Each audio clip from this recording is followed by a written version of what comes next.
தமிழ் அழகா படிச்சு என்ன ஆக போறீங்க? உங்க லட்சியம் என்ன? நான் படிச்சு பெரிய டாக்டர் ஆக போறேன்.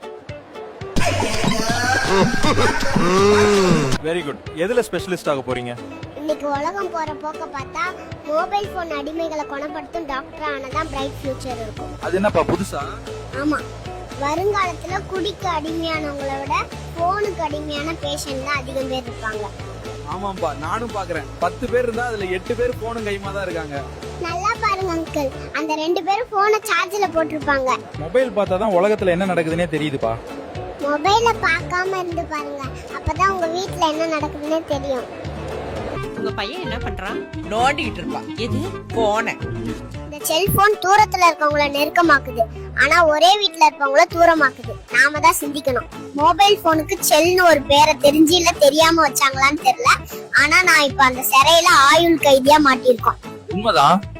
தூங்கும் போது எதுக்கு போனு, சாப்பிடும் போது எதுக்கு போனு, கக்கூசுக்கு எதுக்கு போனு?